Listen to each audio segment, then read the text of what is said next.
Salut tout le monde, j'espère que vous allez bien. Donc aujourd'hui, je voudrais simplement répondre encore à... Parce que je peux pas répondre. Alors il y en a qui le prennent mal. Aujourd'hui, pas de tablature, rien du tout. Il y en a qui le prennent un petit peu mal quand je leur dis que je réponde pas exactement aux commentaires. Mais bon, comme je l'ai dit à une personne d'une façon un peu condescendante, si jamais je passais ma journée à répondre à tous les commentaires que j'ai sur toutes les chaînes, je crois que je ferais rien d'autre en fait de ma journée en fait. D'accord? Donc j'essaye de... Alors je leur dis va vite, va voir telle vidéo, mais après je m'en souviens plus dans les playlists et tout, donc il y a plus sur la chaîne, je crois qu'on est à plus de 300 vidéos, mais non, enfin je sais plus, là c'est l'épisode numéro 277. Voilà, donc je suis désolé de pas répondre à tout le monde. Je mets un cœur pour que simplement, voilà, que je l'ai lu, pour montrer que je l'ai lu en fait, simplement, voilà. Bon, et voilà. Donc cette personne me demandait qui tourne en rond, etc. Comment sortir de la penta. Alors déjà, sortir de la penta, je pense pas que ce soit une bonne idée, que même si on ne se sert pas de la penta quand on improvise, je pense qu'il est essentiel quand même de se repérer grâce à elle, puisque c'est la gamme la plus connue, la plus facile à apprendre, surtout pour nous, hein, surtout si on est en la mineur comme ça, hein, ça vient sous les doigts.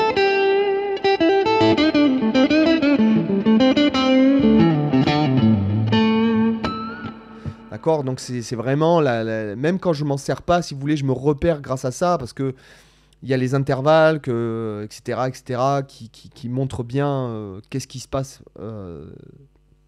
Donc pour viser les bonnes notes, si vous voulez. D'accord. Donc ce que j'ai déjà dit dans plusieurs vidéos et ce que je peux redire, c'est essayer pour en fait sortir, pour progresser, à un moment donné, il faut sortir de sa zone de confort, honnêtement. Et il n'y a pas 36 solutions. Une bonne solution, c'est, je vous en ai déjà parlé plein de fois, c'est de jouer sur une seule corde. D'accord. Par exemple, vous vous mettez un backing track et vous vous imposez de jouer sur une seule corde avec des bends, avec des glissés, avec un seul doigt s'il faut.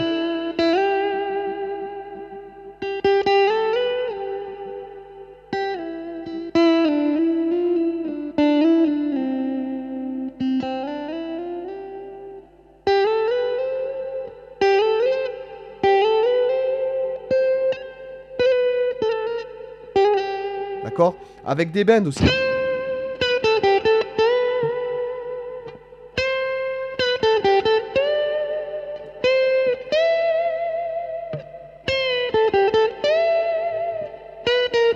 Non, pardon.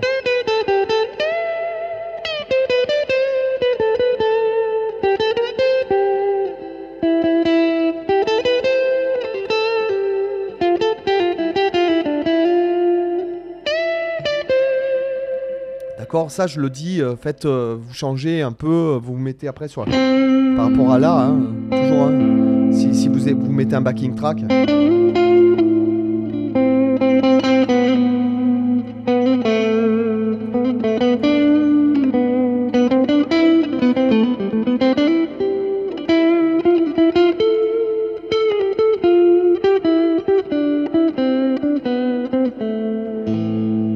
D'accord.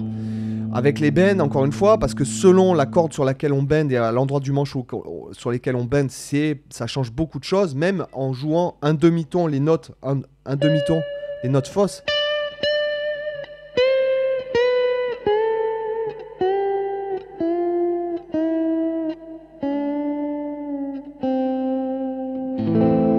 D'accord. Ok, avec des trucs comme ça. Et après, faites ça, par exemple, avec soit deux cordes adjacentes. Vous dites, ah, je joue que sur deux cordes. Euh,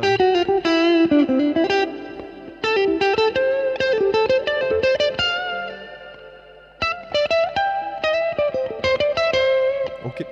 Ou deux cordes non adjacentes, avec un saut de corde au milieu. Ce qui va vous faire travailler sur les sixtes, en fait. Et là, ça donne un son vachement intéressant.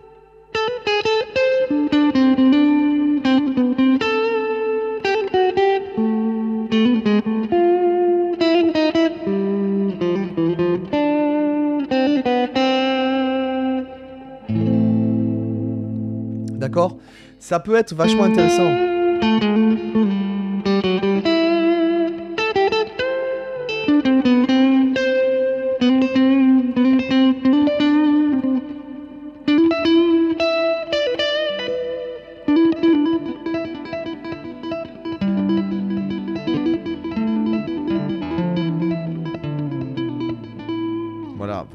là, ça m'a fait penser à un truc que fait Brad Meldo, sauf que lui, il fait au piano et 1 milliard de fois mieux que ça. D'accord? Voilà, ce que je veux dire, c'est qu'il y a plein de façons de faire pour essayer de sortir des sentiers battus, pour sortir de la boîte. Alors, je pense pas que sortir de la gamme pentatonique, ce soit une bonne truc, mais est-ce que tu arrives à faire ta gamme pentatonique sur une seule corde?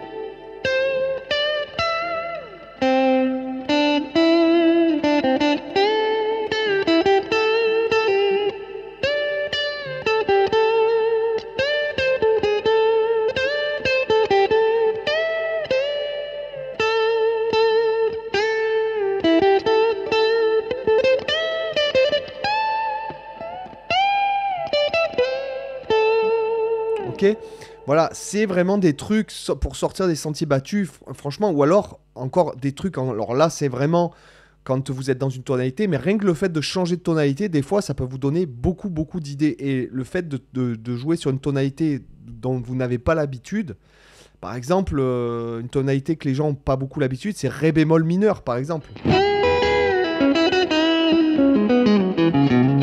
Ouais, quoique, Ré bémol mineur c'est aussi... c'est si bémol, enfin c'est do dièse mineur, c'est l'équivalent de mi majeur, donc vous la connaissez, mais par exemple la bémol mineur, pourquoi c'est pénible une tonalité comme la bémol mineur? Parce qu'en fait vous connaissez bien la mineur, et qu'en fait tout est décalé d'une case, et que ça peut être un peu pénible.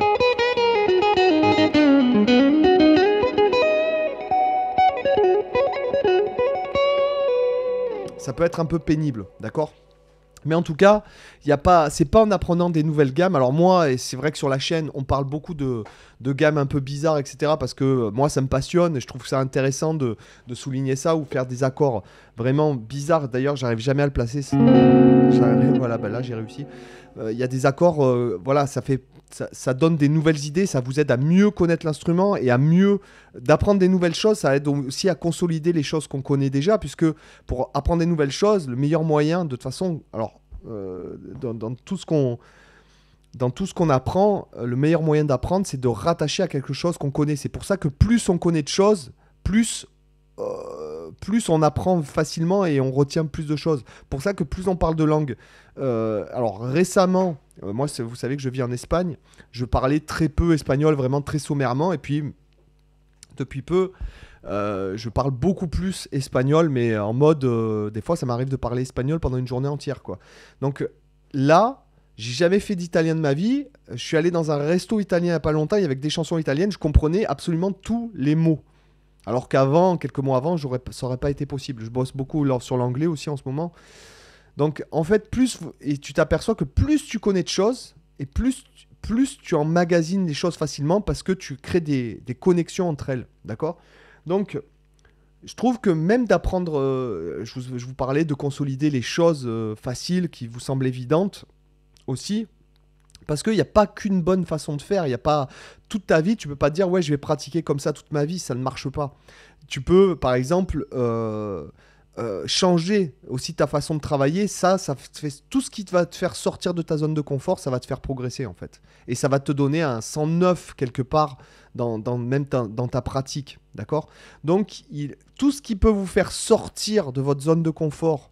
D'accord? Donc ça, par exemple, c'est ce que je vous ai présenté avant, ça s'appelle des exercices à handicap. C'est présenté, en fait, j'ai eu cette idée, enfin non, j'ai connu cette façon de travailler dans Le guitariste en évolution de Mick Goodrick. Je vous invite à le lire. Il n'existe plus en français, malheureusement. Moi, je l'ai en français, mais bon, en anglais, c'est quand même de l'anglais, c'est pas de la littérature, donc c'est aisément compréhensible, d'accord? Mais c'est par exemple lui qui parle de se créer des exercices à handicap, de jouer avec un seul doigt sur une seule corde. Quel musicien tu as avec un seul doigt? Regardez par exemple le solo de John Mayer, le plus connu. C'est un truc qu'on peut jouer avec un seul doigt sur une seule corde.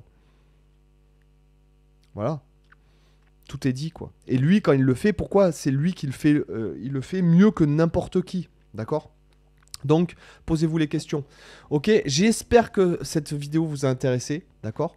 Et je vous invite à vous abonner et je vous dis à demain pour une autre vidéo. Bye bye, ciao.